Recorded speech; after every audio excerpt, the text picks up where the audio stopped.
Hello, everybody. Welcome. We're back, and we're doing an episode before we kick off Halloween month. Shouldn't we introduce who we are? Now that Corellica is healed, I'm Advent Nebula. I'm Corellica Kane, and this is Pop Culture Therapy. And this week we actually have a special guest who's kind of unwilling with the way he looks right now. With the way I look? You look kind of like, what am I doing here? What is the point of this? It's like they can hear my melodious voice, but they can't see my face to go, oh my god, what is that?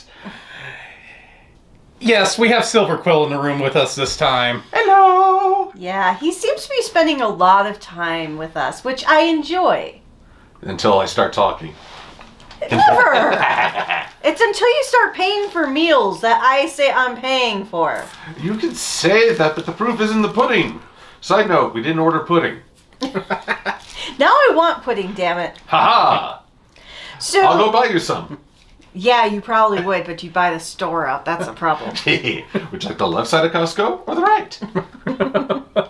He is obsessed with Costco. Anytime he goes to buy us anything from Costco, it's like... Did you buy the whole store? Did I buy the whole... I make sure y'all can take something home, but I shan't touch the mac and cheese again, for that is its own story. Yes. But with cheesiness, I wanted to talk about something that's kind of been frustrating all of us in our own ways, even if we're not personally involved, it's just weird, is what's going on in China right now. Yeah, they're banning a lot of stuff for what they call the social morality program for the youth. And the reason why we included Silver Quill here is because they're banning a really odd series. My Little Pony. Not Your Little Pony. What will they do without Your Little Pony? So for you people out there that don't know, over the last couple of days, they have banned Ultraman. They have banned effeminate men, any anime series that has effeminate men. K-pop. Boy love. And basically they're saying they're trying to have the social morality of the youth conform to Xi Jinping's standards of what the morality of China should be. But on top of not just this, they have also banned cryptocurrency, which is the one thing I actually agree with. Well, and the weird thing is they're banning a children's show called Peppa Pig. I've watched a little bit of Peppa Pig if it's been on TV and I have nothing else to do and I'm mindlessly watching something while channel surfing. And it's this adorable show, kind of like Arthur in a way, about pigs. It's because memers online compare the president of China to Peppa Pig like they do compare him to Winnie the Pooh. So anything that is people make fun of, comparing it to him, he bans. No, wait. Arthur just recently celebrated a same-sex marriage.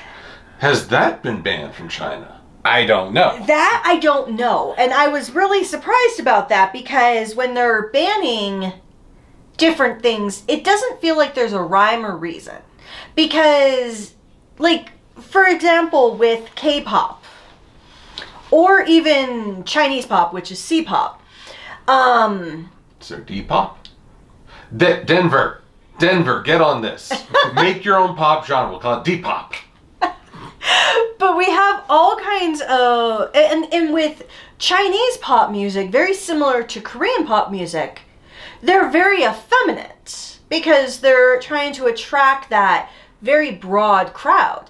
And actually, a number of the K-pop stars that you have in various bands are actually from China.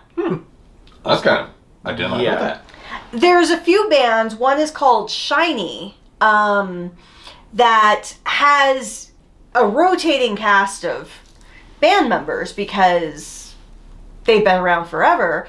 And many of them are Chinese or are 100% fluent in Chinese. More so on the Mandarin side versus Cantonese. And it's fascinating that we're now saying you can't have men who aren't men. We're men. But they're... We're men in tights. Yes! But they're men! It doesn't matter what they look like. And then another thing China has done recently, if you're a gamer, nobody under the age of 16 is allowed to be a streamer anymore, and China only allows their own streaming site. Twitch and YouTube are not legally allowed in China. And then if you're under 18, you're only allowed to game for 3 hours during the weekend, 1 hour each day. Now, what's really bad about this, I think, for cultural narrative, is what the repercussions can be for other countries.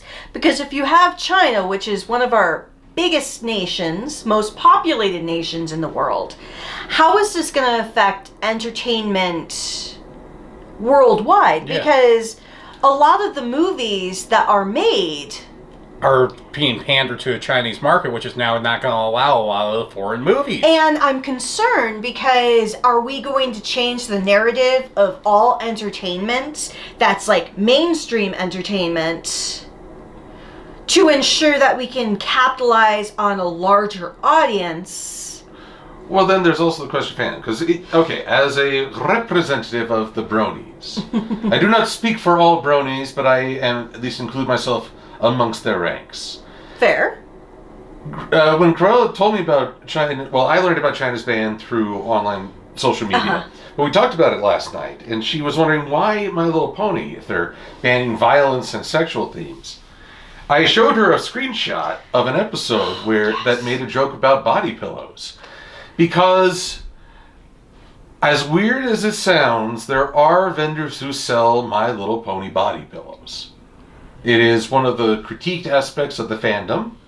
It is one of the odder things. And depending on which convention you go to, some say no, you cannot show those at all. Others will say yes, but only in the After Dark panel.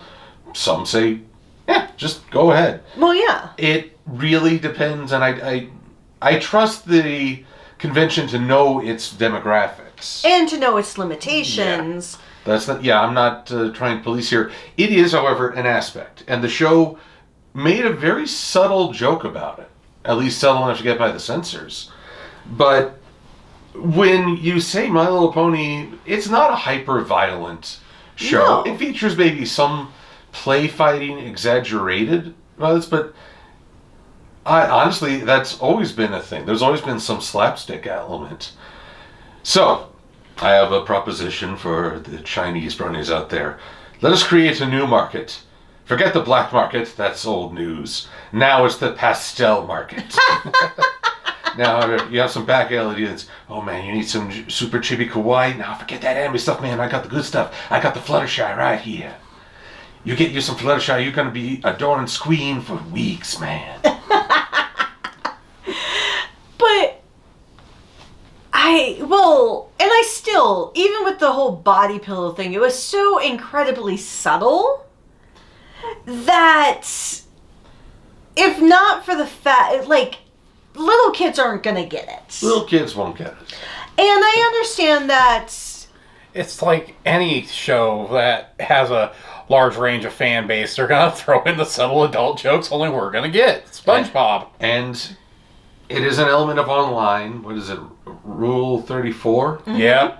If it exists, doesn't matter how innocent, pure, or peaceful it is, someone will corrupt it. Yeah. Yes. Everything has been corrupted to some degree. To some degree. And the reason why I think this is so important to talk about is because we've had Australia do it a number of times. They just recently banned all hentai from the country. They've either edited their video games to have certain content removed, they have banned other video games, and nobody blinks an eye when Australia does it. Everybody just looks at Australia as a hyper-conservative version of the U.S. But now that China's doing it, and it's becoming so publicized everywhere, and it's talked about so dramatically, the question is, how is it going to affect long term?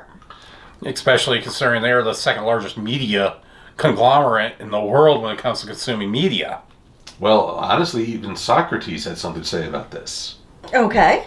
Socrates advocated that for the positive growth of a society and the education of the public, you had to tightly control what children consume. Mm-hmm. Basically, give them a very strict diet, not feed them junk food for the mind, basically. So this is a debate that goes back well before any of the current nations were established. Sure. But just because it's Socrates doesn't mean he's always right. To have that ban, or to tightly control what be consumed, you also are closing off innovation, you are closing off inspiration, you are closing off exploration of new ideas in favor of holding fast to what is already approved by the state or whoever might be in charge. To give someone control over all media consumption is to take away people's ability to think for themselves. Say, I like this, I don't like this.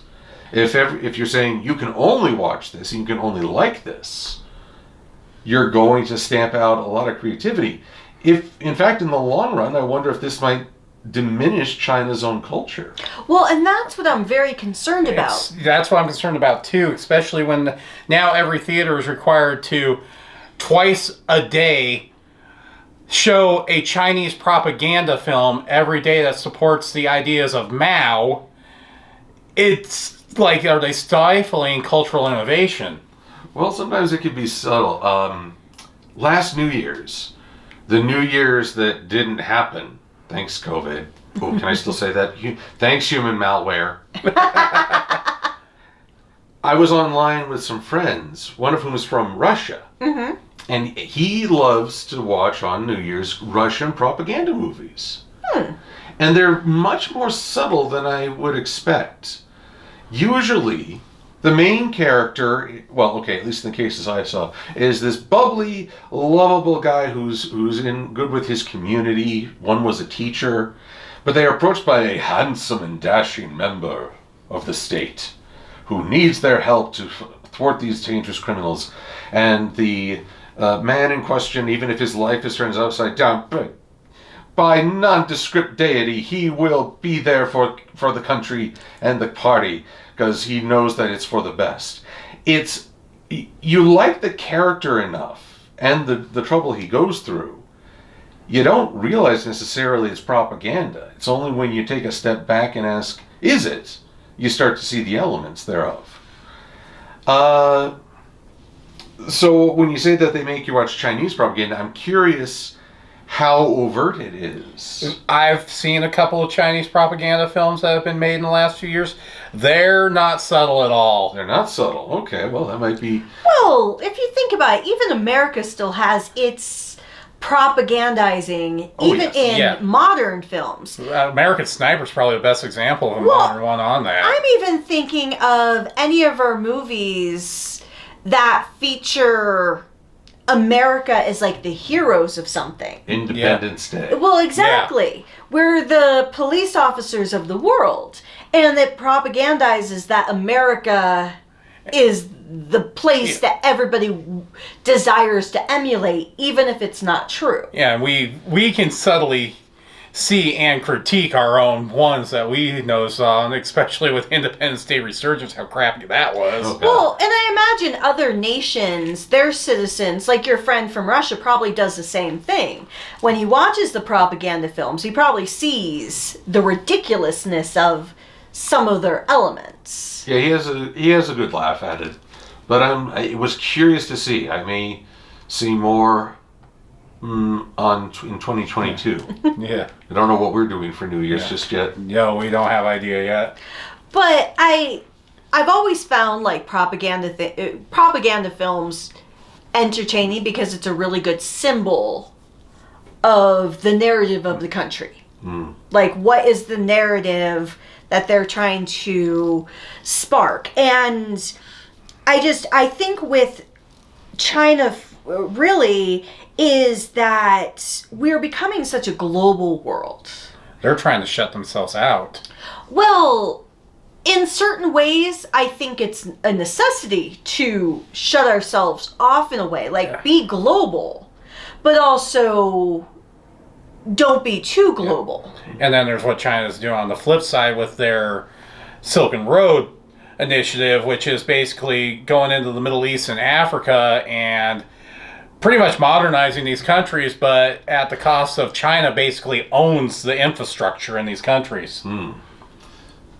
Well, America has a history of I don't mean to say nationalism, but isolationism. Yep. We've had that policy several times in our history, and each time it's been shattered as the problems of the world become our problems. We became very isolationist between World War I and World War II when we were dealing with the Great Depression. It was the last time we were very isolationist, but it took the attack on Pearl Harbor for us to actually go back on the world stage again. That was the trigger, but we were getting ready even before that. We were getting ready. It was just that was what escalated. D-Day escalated everything. So I will say that while China may want to try and isolate themselves or put a bubble around their own culture, you put something in a bubble and you forget to include some air holes, it dies. Yeah. And the problems of the world do have a way of finding their way to your country. Distance and a large body of water is not a deterrent. And then also China has their own cancel culture. You bring up Taiwan, you get canceled. The social credit system, you defend Taiwan. Same thing with Nepal. Yeah. Or Tibet, I mean. Tibet is the other one. Yeah, Tibet and Taiwan. And I think, well, one criticism from when I was researching what was going on, the biggest criticism is they're not looking at their own cultural violence, like the Journey to the West, which is a great story, obviously. Plenty of anime and other series have done their adaptations also of it. Nezha, the Legend of Nezha and his journey.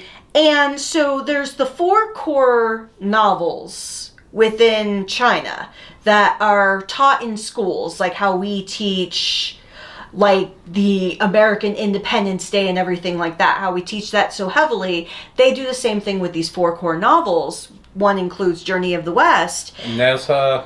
And they Romance of the Three Kingdoms. Yes. And not one that you'd expect, but to teach the Shiwangdi. And the argument is, if you're going to look at the violence and other connotations that you want to take out of Chinese entertainment, why are we still allowing these books, especially Journey of the West, with how violent it is? And same thing with the Three Kingdoms. There's so much violence, there's so much inappropriateness, there's so much of just spiritualism, which is another thing that they're looking at diminishing, because unlike past China, they're not very, well, people are probably religious, but the government basically has brought back legalism, which was the foundation of the very first emperor of China. And I kind of wonder, would they revise their own mythologies? The Three Kingdoms got together for a tea party, and they decided a winner by a game of rock, paper, butter knives. Rock, paper, butter knives. Scissors are sharp. You can cut someone. That is very true, but butter knives. Really? Butter knife. Butter knife. You can't see what he's doing, but it's so inappropriate. Oh my God.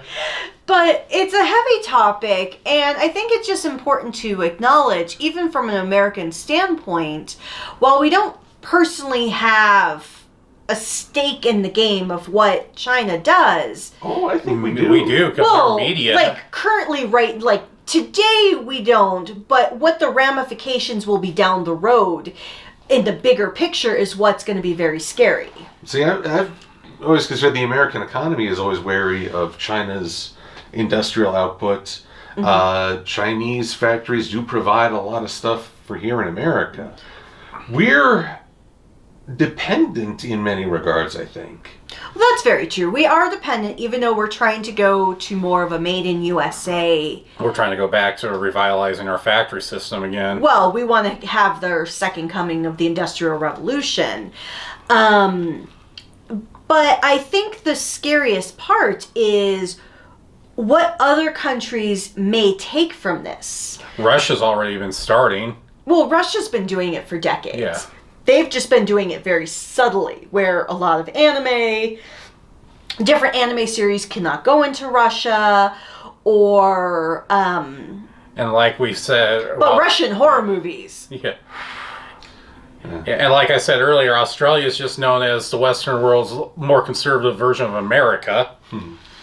But if China takes this stance, I'm wondering what the domino effect, if they succeed at it. Because I think it's really going to be a watch and see type thing first. Except we can't see. They're putting up all manner of media restrictions. Nope, they hold up a big Chinese flag and like, nope, nothing to see here. Nothing to see here. Move along, move along. No, I'm not an Irish policeman. Why has everyone asked me that? But if other countries see a success from this, or... Because I'm assuming that the end goal for them is to have a culture that They're very afraid of the declining birth rate is the biggest part of this. Well, the decline in the birth rate, which every country is actually having a lot of concerns with the decline in the birth rate. They were actually hoping COVID would be the great resurgence like what we had post-World War II and post the Spanish flu. And it's not happening. Which it didn't happen. So, but what China is looking for, from what I've been reading, is that they're looking for a more collective environment where people are not so focused on violence. They're focused on what they are looking at it as is collaboration. I don't know if it's necessarily a good thing, but they're looking at it as violence is diminishing, like the viewing of violence, the viewing of like excessive sexual content or overt sexual content is actually reducing kind of what you were talking about, innovation or productivity or people feeling like they're empowered. In bed. And all this ties into China's social credit system, which I think a lot of people have, over the last few years since they started doing it in 2017, kind of gotten familiar with anything you view, watch, post online, say, talk about. Hell, your bank statement history in China is all monitored by the social credit system. And it can determine your worth in society, if you're going to be ostracized or not. People have spoken out against the government, have had their social credit score diminished to a 0, and have had their PhDs taken away, their homes taken away, and basically forced into homelessness. Mm-hmm. So I don't know how it's going to work. I do fear the long-term effects it's going to have if they continue, because they are the biggest... They're the biggest population, so any movie, pre-COVID, most assuredly, any movie, especially like Marvel, that was released in China, that's where they made the majority of their money. Boku of the bucks. It's why, well, Disney's Mulan had several very real-life criticisms against the production. Yeah. Including where it was filmed. Yes. And it was a financial flop in China. And I feel like it was a flop here in the US of A too. Mm-hmm. But then there was also, like, we enjoyed watching The Meg, but because I believe it was filmed in China or trying to appeal to Chinese markets. Not only that, it was partially funded by the Chinese government. So they made sure to have very positive showing. They did. Same thing, well, look at the Fast and the Furious. Look at John Cena. His apology he had to give. He had to give a very public apology to China. For acknowledging Taiwan. For acknowledging Taiwan as a separate nation. Because I looked at Taiwan a number of years ago because I was actually watching a Taiwanese drama, but it was so different because they speak Chinese and everything was demonstrated very Chinese-like. But they had so many different variances. Taiwan is actually called the Republic of China. And they feel similar to like Hong Kong, that they're a separate nation. But unlike Hong Kong, which is technically a part of China, Taiwan has mentioned in various overtures that they have fought for their independence, but apparently China's not acknowledging that. And China... And this was from like 50, 60 years ago, so it's quite a long time ago. And anybody that keeps up in global politics right now, what's going on is China likes to, every other day, fly fighter jets over Taiwan to alert their military and do nothing, just to put them on edge every day.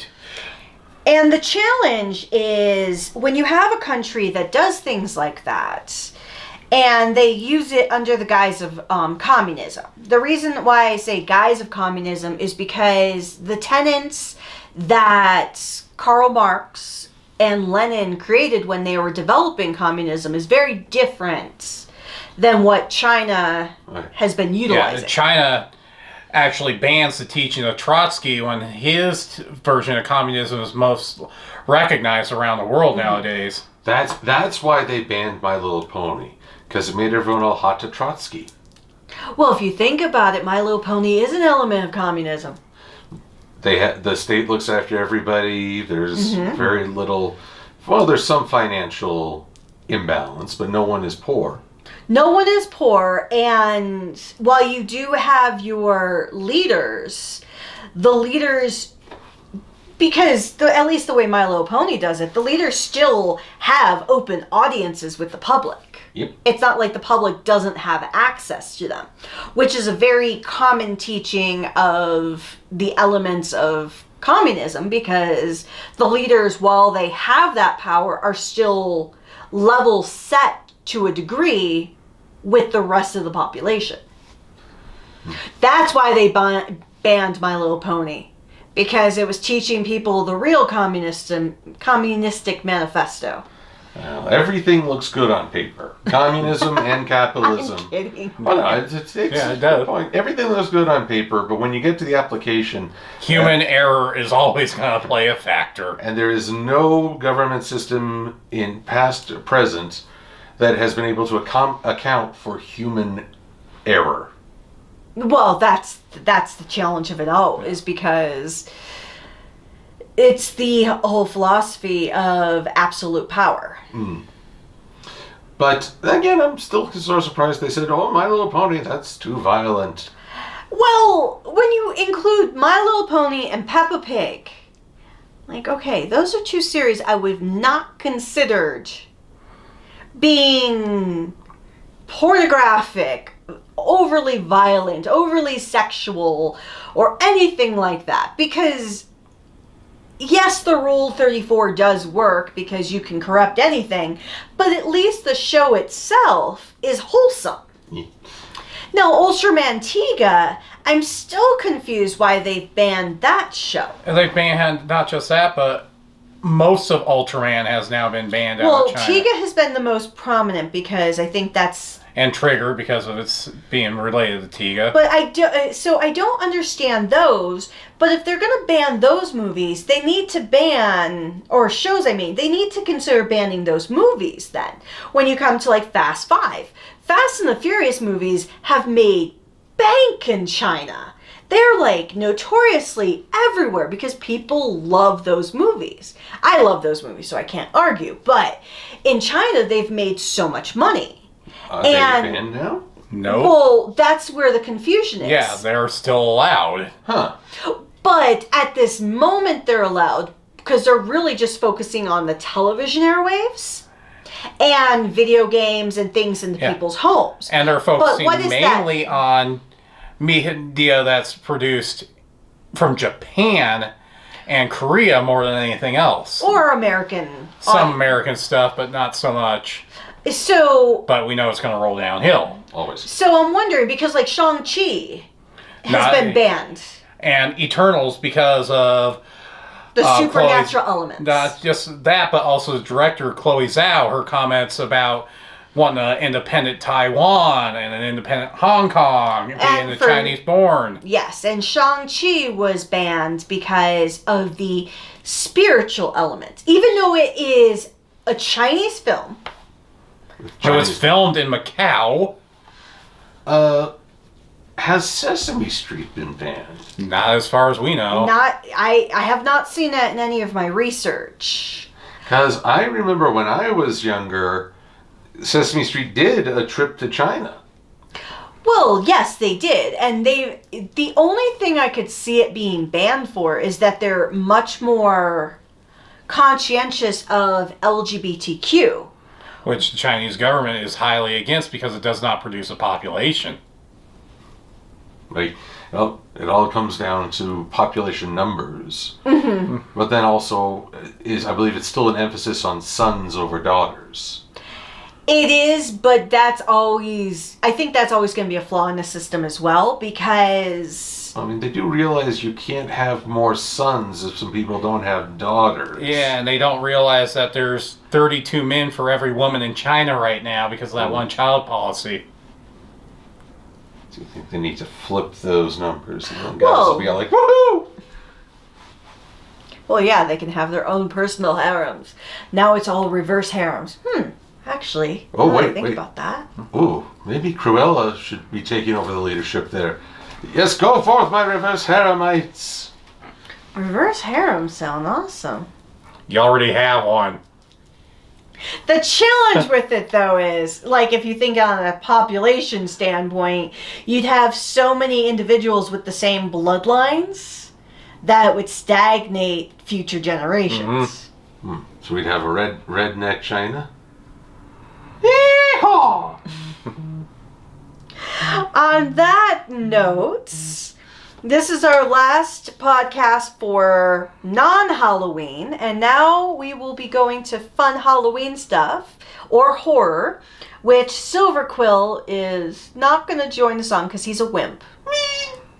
Yeah, he doesn't really enjoy anything except for the slapsticky horror movies. The slapsticky horrors, if you slap them with their own entrails as that you disembowel them, at least it's a good time.